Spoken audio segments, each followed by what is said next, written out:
তো দেখেন তো চেনেন নাকি মেয়েটারে? চেনেন? জানেন না? ওই যে শুনছিলেন না একটা ভিডিও ভাইরাল হয়েছিল ওই বছরখানেক আগে, মানে ওই যে হাউন আঙ্কেল, হাউন আঙ্কেল মনে আছে?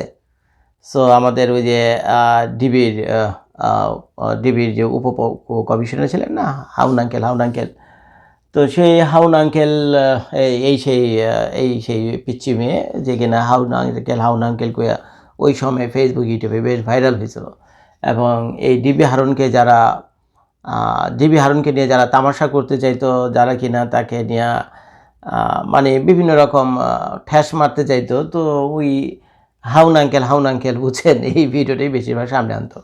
তো এখন এই হাউন আঙ্কেল, এই যে মেয়েটা রয়েছে, এর মেয়েটার নাম হলো লুবাবা, এবং উনি টেলিভিশনে বিভিন্ন নাটকে অভিনয় করেছেন। তো আমি প্রথম চিনতে পারিনি, বুঝছেন, মেয়েটা মানে মেয়েটাকে দেখছি আমি ওই যে আব্দুল কাদেরের সাথে, আব্দুল কাদেরের নাতনির চরিত্রে অভিনয় করতো, বুঝছেন, তখন ছিল অনেক ছোট।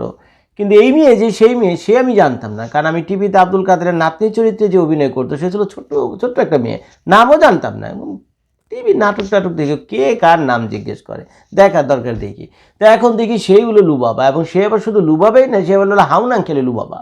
তো যাই হোক, নিউজটা আমার দৃষ্টি আকর্ষণ করলো। তো দেখলাম যে এই মেয়ে তো বেশ ফেসবুক ইউটিউবে বেশ আলোচনায় ছিল। তার পোশাক আশাক অনেকটা প্রায় পশ্চিমা স্টাইলের পোশাক আশাক, বুঝতেই পারছেন।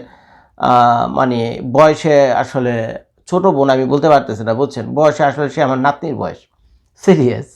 তো কাজে আমি ওভাবে খারাপভাবে বলতে পারবো না, তো শালীনতার সাথেই বললাম আর কি। সে ওই পশ্চিমা পোশাক টোশাক পরতো, সারাদিন ফেসবুক ইউটিউবে থাকতো, বিভিন্ন মিডিয়াতে তার আলোচনা সমালোচনা বিভিন্ন ইস্যু নিয়ে ছিলই।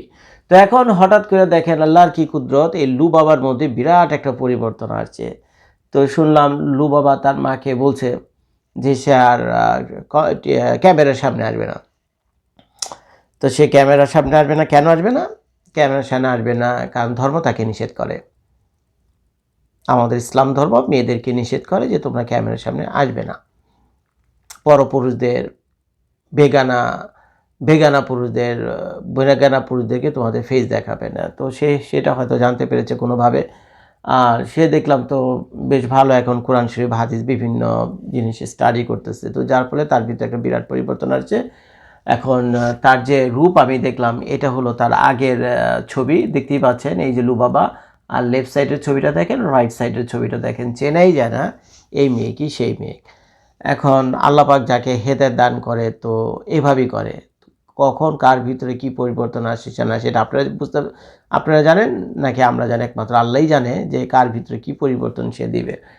তো দেখি নিউজটা একটু পড়ে শুনে আমি, এটা হলো RTV নিউজ করেছে, উনি লিখেছেন সোশ্যাল মিডিয়ার নিউজ ফিডে প্রায় ভেসে উঠত প্রয়াত মঞ্চ ও টেলিভিশন অভিনেতা আব্দুল কাদেরের নাতি সিমরিন লুবাবার ভিডিও। পুরো নাম হলো সিমরিন লুবাবা, যেখানে তাকে নানা সময় নানা ধরনের মন্তব্য করতে দেখা যেত যা তার বয়সের তুলনায় পরিপক্ক। নেটিজেনরাও তাই তাকে ডাকতেন পাকনা লুবাবা বলে। এদিকে শোবিজের চাকচিক্য ছেড়ে ধর্মের ছায়াতলে ফেরাটা তারকাদের ক্ষেত্রে নতুন কিছু না। এখন পর্যন্ত দেশ বিদেশের বহু তারকারা এমনটি করেছেন। বাংলাদেশের শোবিজাঙ্গনে রয়েছেন এমন অনেকেই। এবার আলোচিত শিশু শিল্পী সিমরিন লুবাবার দেখা মিলল এমনই বদলে যাওয়া এক রূপে। দেখতে পেয়েছেন পুরা আফগানি স্টাইলের মানে হিজাব, সাধারণ কোনো হিজাব না, বাংলাদেশের মেয়েরা তো অনেক স্টাইলে হিজাব টিজাব করে, কিন্তু লুবাবার যে হিজাব দেখলাম এটা তো পুরা তালেবানি হিজাব। তো যাই হোক, তারপর লিখেছে মিডিয়া ছেড়ে দিয়েছে লুবাবা, এছাড়া আর কখনো মুখ দেখাবেন না। ইতিমধ্যে নেকাবে মুখ ঢেকেছেন এই শিশু শিল্পী, তবে সামাজিক মাধ্যমে কিছু প্রচারণার কাজ করলেও সেটি নেকাবের মধ্যে রেখেই করবেন। অর্থাৎ সে ফেসবুক ইউটিউবে আসবে কিন্তু তার শুধু চোখটা খোলা থাকবে এবং মুখের বাকি অংশ ঢাকা থাকবে, যেটা ইসলাম ধর্ম আমাদেরকে বলে পর্দার মধ্যে থেকে সে চাইলে সোশ্যাল মিডিয়াতে আসতে পারবে, যে আমাদের লুবাবা যেটা করবে। তবে সামাজিক মাধ্যমে কিছু প্রচারণার কাজ করলেও সেটা নেকাবের মধ্যে করবেন, যেটা লুবাবার মা জানিয়েছেন। লুবাবার মা জেমি বলেন, লুবাবা নিজেরই উপলব্ধি হয়েছে সে আর মিডিয়ায় কাজ করবে না, মুখ দেখাবে না, তাই নেকাব পড়া শুরু করেছেন। এই অবস্থায় তো মিডিয়ায় কাজ করা যায় না। লুবাবা ধর্মীয় বই পড়ে পড়ে নিজে মনে করেছেন সে জীবনধারা পরিবর্তন আনবেন। তো এই ক্ষেত্রে আপনার তো মনে হতে পারে কোনো হুজুর মনে তাকে পরামর্শ দিয়েছে এই হিজাবের ব্যাপারটাতে আর, কিন্তু আসলে সেটা না। সে যখন কোরআন শরীফ হাদিস বিভিন্ন জিনিস স্টাডি করেছে, ওই যে লেখা আছে নিচের লাইনে। তো এগুলো করার পরে তার ভিতরে সেই পরিবর্তন এসেছে। তো এখন কী আর বলুন বলেন ভাই, কী আর বলুন, ভালো লাগলো নিউজটা, এই জন্য আমি শেয়ার করলাম। ভালো লাগলো, ভালো লাগার মতো একটা নিউজ, ভালো লাগার মতো একটা নিউজ। আসলে এই যে আমাদের যে ফেসবুক ইউটিউব খুললেই তো বাংলাদেশের এমন কোনো মহিলা বা এমন কোনো বোনেরা নাই যারা কিনা এখন ফেসবুক ইউটিউবে আসে না, যে যেমনি পারতেছে, বুঝছেন। তো তারপরে ইদানিং তো ফেসবুকের যে কোয়ালিটি অনেক কমে গেছে, বিশেষ করে রিলসগুলোর দিকে তাকে দেখেন, এমন সব কুরুচিপূর্ণ রিলস আমার চোখের সামনে পড়ে। মানে মানে আমার সাথে মাঝে মাঝে আপনাদের ভাবিও থাকে, তা আপনার ভাবিকে নিয়ে সেই রিলস দেখার মতো অবস্থা নেই। আমরা স্বামী স্ত্রী, তারপর দেখেন আমাদের চক্ষু লজ্জা লাগে এই ধরনের রিলস বাংলাদেশের মেয়েরা করে, বাংলাদেশের ভাবিরা করে, কতটা কুরুচিপূর্ণ আসে মাঝে মাঝে রিলসগুলো চোখে পড়ে, আপনাদের হয়তো বা পড়ছে। তো এই একটা বিরাট অধপতন। তো এই অধপতনের ভিতরে এই মেয়েটা যে এই পরিবর্তন এনেছে, পয়সাওয়ালা ঘরের মেয়ে দেখেই বোঝা যায় তার এত কিছু দরকার ছিল না, কিন্তু দেখেন নিজেই নিজের ভিতর থেকে নিজের পরিবর্তন এসেছে। ইসলামিক বই পুস্তক পড়ে, কোরআন শরীফ পড়ে তার ভিতরে একটা বিরাট চেঞ্জ। তো যাই হোক, বাবা আপুর মতো যারা আছে তাদেরকে আমরা ওয়েলকাম জানাই।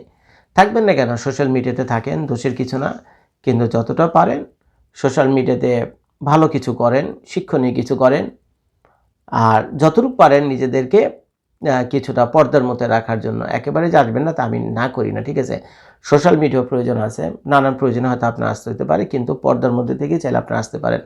আর যারা কিনা কুরুচিপূর্ণ ভিডিও টিডিও করে ভাইরাল টাইরাল হওয়ার চেষ্টা করেন, তারা এই বাবার কাছ থেকে শেখেন। এই মেয়েটা কোনো কুরুচিপূর্ণ ভিডিও টিডিও কিছুই করেনি, কিচ্ছু করেনি, বুঝছেন।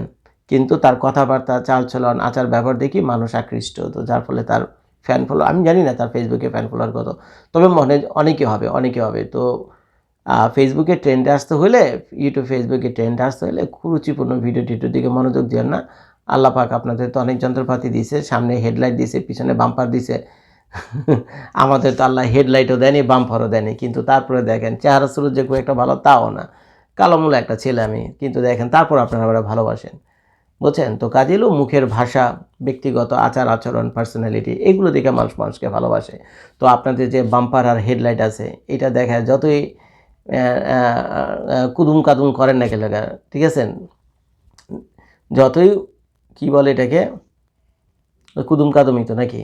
তো ওই হেডলাইট আর বাম্পার দেখে যতই কিছুই মানে নাচানাচি করেন না কেন, এমনি দেখেন যাই কিছু করেন না কেন, ভাইরাল হতে পারবেন না, বুঝছেন। এই 2-4 মিনিটের জন্য মানুষ দেখবে, দেখার পর একটা গালি দিয়ে যাবে, বাপ মায়েরও গালি খাওয়াবেন এগুলো করে।